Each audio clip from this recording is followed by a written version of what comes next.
अस्सलाम वालेकुम। 9th class physics के चैप्टर 7 का टॉपिक है आर्शिमीदेस प्रिंसिपल। आर्शिमीदेस प्रिंसिपल क्या है? आर्शिमीदेस प्रिंसिपल जो है, जब किसी लिक्विड के अंदर किसी बॉडी को आप पार्शली या टोटली इमर्स करते हैं, मतलब उसमें डुबोते हैं, तो उसके ऊपर जो है एक फोर्स एक्ट करती है जिसे हम अप थ्रस्ट फोर्स कहते हैं। कभी आपने ऑब्जर्व किया हो, जैसे पानी की भरी हुई बाल्टी होती है, उसके अंदर मग जैसे ही इंटर होता है वो वेटलेस फील होता है, उसमें तैरता हुआ आपको नजर आता है, लेकिन जैसे ही उस मग को बाहर निकालते हैं तो वो काफी हैवी होता है। तो लिक्विड के अंदर ऑब्जेक्ट के ऊपर कोई फोर्स एक्ट करती है जो कि उसकी वेट को क्या कर देती है, डिक्रीज कर देती है या उसको वेटलेस फील करवाती है। उस फोर्स को हम क्या कहते हैं? अप थ्रस्ट फोर्स कहते हैं। क्या कहते हैं? अप थ्रस्ट फोर्स कहते हैं। आर्शिमीदेस प्रिंसिपल क्या था? आर्शिमीदेस प्रिंसिपल ने ये कहा था कि भी अकॉर्डिंग टू आर्शिमीदेस प्रिंसिपल, जब कोई बॉडी लिक्विड के अंदर इमर्स होता है पार्शियली या टोटली, तो लिक्विड, जब कोई बॉडी को आप लिक्विड के अंदर इमर्स करेंगे तो लिक्विड की जगह ना वो बॉडी ले लेता है। लिक्विड की जगह क्या ले लेता है? वो बॉडी ले लेता है। उस बॉडी जितना लिक्विड परे हटाता है, जितना लिक्विड डिस्प्लेस करता है, उस लिक्विड की वेट की क्या होता है? इक्वल होता है up thrust force. Up thrust force जो है, जो कि बॉडी के ऊपर एक्ट करेगी, वो उस लिक्विड के वेट के इक्वल होगी जितना वो उसको क्या करेगा? डिस्प्लेस करेगा। तो आर्शिमीदेस प्रिंसिपल देखें, एक्सप्लेनेशन देखते हैं इसकी। ये आपके पास एक बीकर है जिसे हमने पानी से क्या किया हुआ है? फिल किया हुआ है। आर्शिमीदेस प्रिंसिपल की पहले स्टेटमेंट आएगी आपके पास। स्टेटमेंट क्या है हमारे पास? According to Archimedes principle, up thrust force जो है वो बॉडी लिक्विड के वेट के इक्वल होती है, जो उसको क्या करती है? डिस्प्लेस करती है। मतलब जिस लिक्विड की जगह बॉडी लेता है उस लिक्विड की वेट की क्या होती है? इक्वल होती है। अब इसमें देखिए, आपने एक सॉलिड सिलेंडर जो है लिक्विड के अंदर आपने डिप कर दिया है, इसे आपने लिक्विड के अंदर क्या कर दिया है? डुबो दिया है। अब देखिए इसके ये यहाँ तक लिक्विड जो है वो फिल किया हुआ है। अब इसके अपवर्ड फेस से भी उसके ऊपर एक फोर्स एक्ट करेगी, फोर्स F1 कह रहे हैं, और उसके बॉटम फेस से भी उसके ऊपर एक फोर्स एक्ट करेगी जिसे हम क्या कह रहे हैं? F2 कह रहे हैं। जो अप थ्रस्ट फोर्स होती है उसकी डायरेक्शन जो होती है वो बेसिकली क्या होती है? अपवर्ड होती है। क्या होती है? अपवर्ड होती है। लेकिन वो इन दोनों का रिजल्टेंट होती है। अपवर्ड फोर्स और डाउनवर्ड फोर्स दोनों का क्या होती है? रिजल्टेंट होती है। मगर इस दोनों को क्या करेंगे आप? नेट फोर्स निकालेंगे तो वो किसकी इक्वल होगी? आपके पास अप थ्रस्ट फोर्स की क्या होगी? इक्वल होगी। अब देखिए यहाँ से हमारे पास लिक्विड की सरफेस से हम कहते हैं कि जो उसका टॉप फेस है, टॉप फेस की जो हाइट है वो कितनी है? h1 है। टॉप फेस की हाइट कितनी है? h1 है। और उसके बॉटम फेस की जो हाइट है वो हम कहते हैं कितनी है? h2 है। कितनी है? h2 है। तो सॉलिड सिलेंडर की हाइट बताएं क्या आएगी? टोटल में से इसको सब्ट्रैक्ट कर दें तो आपके पास सॉलिड सिलेंडर की हाइट आ जाएगी। सॉलिड सिलेंडर की हाइट कितनी आएगी आपके पास? h आएगी। कितनी आएगी आपके पास? h। और h जो है वो इक्वल होगा किसके? h2 माइनस h1 के। समझ आ गई बात की? हाँ जी। अब देखिए यहाँ पर भी इसके ऊपर टॉप फेस के ऊपर एक प्रेशर एक्सर्ट होगा और बॉटम फेस के ऊपर भी प्रेशर क्या होगा? एक्सर्ट होगा। उसके बाद देखिए, फर्स्ट ऑफ ऑल स्टेटमेंट करनी है, उसके बाद आपने अप थ्रस्ट फोर्स को डिफाइन करना है। अप थ्रस्ट फोर्स क्या? आपके पास बॉडी के ऊपर अपवर्ड डायरेक्शन में फोर्स एक्ट करती है जो कि बॉडी को वेटलेस फील करवाती है, उसका वेट क्या कर देती है? कम कर देती है। उस फोर्स को हम क्या कहते हैं? अप थ्रस्ट फोर्स कहते हैं। उसके बाद एक्सप्लेनेशन में आपने एक सिचुएशन क्रिएट करनी है और अप थ्रस्ट फोर्स का रिलेशन जो है वो क्या करना है? ड्राइव करना है। तो एक्सप्लेनेशन में हमने एक सिचुएशन क्रिएट की कि भी आपने एक बीकर लिया, पानी से फिल किया हुआ, उसके अंदर एक सॉलिड सिलेंडर जो है उसे क्या कर दिया है? उसके अंदर इंटर कर दिया, उसके अंदर डुबो दिया है। अब उसके ऊपर देखें, टॉप फेस जो है उसके ऊपर F1 फोर्स एक्ट करेगी, बॉटम फेस के ऊपर फोर्स कौन सी एक्ट कर रही है? F2। जो अप थ्रस्ट फोर्स होगी वो इन दोनों फोर्सेस का क्या होगी? नेट फोर्स होगी। रिजल्टेंट फोर्स होगी वो क्या होगी? Up thrust force. अब टॉप फेस से जो हाइट है वो कितनी है? h1 है। बॉटम फेस से जो हाइट है वो कितनी है? h2 है।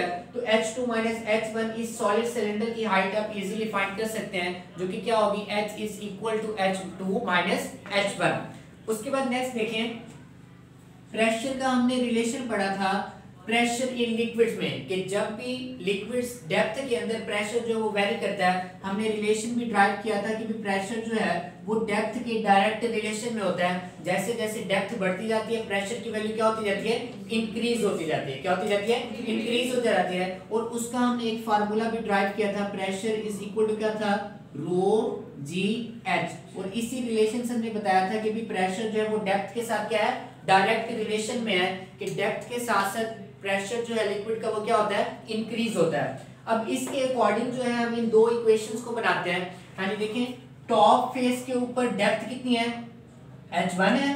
टॉप फेस के ऊपर डेप्थ कितनी है आपके पास, h1 है। तो टॉप फेस के ऊपर जो प्रेशर है हम कहते हैं कि भी सपोज वो P1 है। According to this relation depth के ऊपर प्रेशर किसके इक्वल होता है, रो जी एच के। डेप्थ क्या है, h1 है, तो रो जी h1 आ जाएगा। क्या आ जाएगा, रो जी h1। क्लियर है यहाँ तक। उसके बाद नेक्स्ट देखें, प्रेशर P2 बॉटम फेस से, ये क्या है, टॉप फेस से है। ये वाला कौन सा होगा, बॉटम फेस से जो प्रेशर एक्सर्ट होगा बॉडी के ऊपर, सॉलिड सिलेंडर के ऊपर, उसकी value P2 according to this relation क्या आ जाएगी, रो जी H2। समझ आएगी यहाँ तक। उसके बाद नेक्स्ट देखें, हमने प्रेशर का एक और फार्मूला पढ़ा था। प्रेशर क्या होता है, फोर्स पर यूनिट एरिया। क्या होता है, फोर्स पर यूनिट एरिया, कि किसी यूनिट एरिया के ऊपर कितनी फोर्स एक्ट कर रही है। अब देखिए सपोज ये आपके पास इसका यूनिट एरिया ए है, इस यूनिट एरिया के ऊपर जितनी फोर्स एक्ट हो रही है वो उसके क्या होगा, प्रेशर के क्या होगा, इक्वल होगा। अब देखिए फोर्स पर यूनिट एरिया, अगर यहाँ से आप फोर्स की वैल्यू फाइंड करें, एरिया क्या हो रहा है, डिवाइड, उधर लेके क्या हो जाएगा, मल्टीप्लाई। तो फोर्स का रिलेशन क्या आ जाएगा, F is equal to P A pressure into area. समझ आ गई यहाँ तक। उसके बाद यहाँ पर आपने क्या करना है, जो F1 और F2 फोर्स है उसका रिलेशन आपने क्या करना है, ड्राइव करना है। अब इस इक्वेशन को आप फोर्स F1 और F2 की फॉर्म में अगर लिखते हैं, F इज इक्वल टू क्या है, PA, then F1 is equal to क्या आ जाएगा, P1A, और F2 फोर्स क्या हो जाएगी, P2A। अब P1 और P2 की वैल्यू हमने पहले फाइंड की है, वो इसमें पुट करते हैं। हाँ जी, force F1 is equal to P1 की क्या वैल्यू है, रो जी H1। इसको पॉज कर दें और वो कर दें, दरवाजा खोल दें। According to this relation force F is equal to PA, यहाँ से हमने फोर्सेस के रिलेशन ड्राइव कर ले। F1 P1A, F2 P2A। F1 जो कि टॉप फेस के ऊपर फोर्स एक्ट करेगी, F2 जो कि बॉटम फेस के ऊपर फोर्स क्या करेगी, एक्ट करेगी। अब इन दोनों के अंदर हमने P1 और P2 की वैल्यू जो है ऑलरेडी हमने ड्राइव की हुई है अकॉर्डिंग टू दिस रिलेशन। हाँ जी, P1 की क्या वैल्यू है, रो जी H1 इंटू क्या आ जाएगा, A। P2 की क्या वैल्यू है, रो जी H2 इंटू क्या आ जाएगा, A। क्लियर है यहाँ तक। उसके बाद नेक्स्ट देखिए, इसे नाम दे दे इक्वेशन नंबर 1 का, इसे नाम दे दे इक्वेशन नंबर 2 का।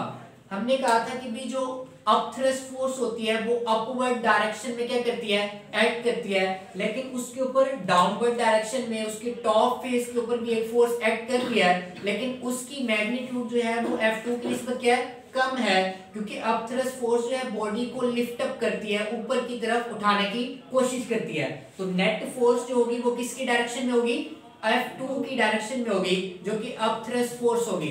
अब इन दोनों इक्वेशंस को आपने सब्ट्रैक्ट करना है, तो F2 minus F1, left side को लेफ्ट साइड में सब्ट्रैक्ट करना है, राइट साइड को राइट साइड में सब्ट्रैक्ट करना है। हाँ जी, F2, तो पहले F2 का फैक्टर लिखेंगे आप, क्या है आपके पास, rho g H2 minus A, sorry rho g H2A minus F1 का फैक्टर क्या है, किसके इक्वल है, रो जी H1A। हाँ, इन दोनों में से कॉमन चीज क्या आ रही है, F2 minus F1 is equal to, यहां से कॉमन क्या आ रहा है, rho g and A। Rho g A common ले ले, बाकी चीज क्या बचेगी आपके पास, H2 minus H1। H2 minus H1 किसके इक्वल है, height of the solid cylinder जो कि आपने लिक्विड के अंदर इमर्स किया था, उसको डुबोया था। तो F2 minus F1 is equal to rho g A into क्या हो जाएगा आपके पास, H। हाँ जी, A into H, area into height, इसको आप क्या लिख सकते हैं, वॉल्यूम ऑफ द सिलेंडर, क्या लिख सकते हैं, वॉल्यूम ऑफ द सिलेंडर। ये इसका एरिया है, ये इसकी हाइट है, एरिया इनटू हाइट किसके इक्वल होता है, वॉल्यूम की इक्वल होता है। Then net force F2 minus F1 कौन सी फोर्स है, नेट फोर्स है, और यही आपके पास कौन सी फोर्स है, अपथ्रस्ट फोर्स है। कौन सी फोर्स है, अपथ्रस्ट फोर्स है, and which is equal to rho g A into H को आपने रिप्लेस कर देना है किसके साथ, वॉल्यूम के साथ, रो जी वी।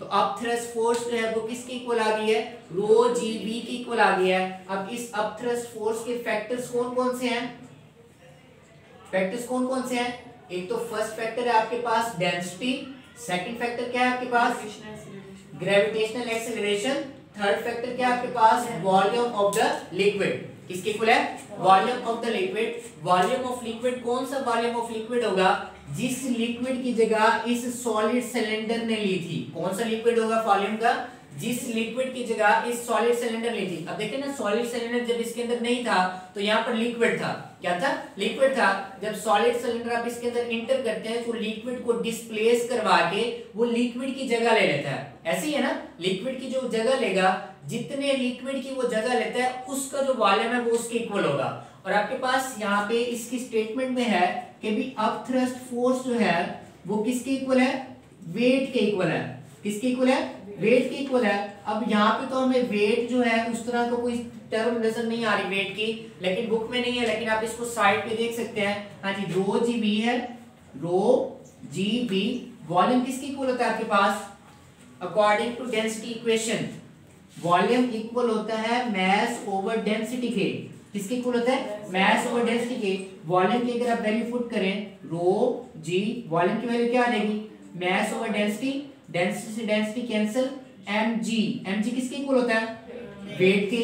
तो अब पता चल गया कि भी अपथ्रस्ट फोर्स जो है वो वेट ऑफ द लिक्विड की क्या होती है, इक्वल होती है। किसकी इक्वल होती है, वेट ऑफ द लिक्विड की क्या होती है, इक्वल होती है। और यही जो अपथ्रस्ट फोर्स है, यही हमारे पास बॉडी के जो डूबने में और तैरने में क्या होती है, अप्लाई होती है। अब जिस तरह से अगर कोई बॉडी पानी के ऊपर तैर रहा है, इट मींस दैट कि भी अपथ्रस्ट फोर्स जो है वो ज्यादा है। अगर बॉडी जो है उसके अंदर डूब गया है, इट मींस दैट कि भी अपथ्रस्ट फोर्स क्या है, कम है। जो ऊपर वाली फोर्स है वो उसके ऊपर क्या हो गई है, डोमिनेट हो गई है। तो यही आर्किमिडीज प्रिंसिपल जो है वो आपके पास नेक्स्ट हम पढ़ेंगे, प्रिंसिपल ऑफ फ्लोटेशन जो है उसके अंदर हम इसको मजीद क्या करेंगे, एक्सप्लेन करेंगे।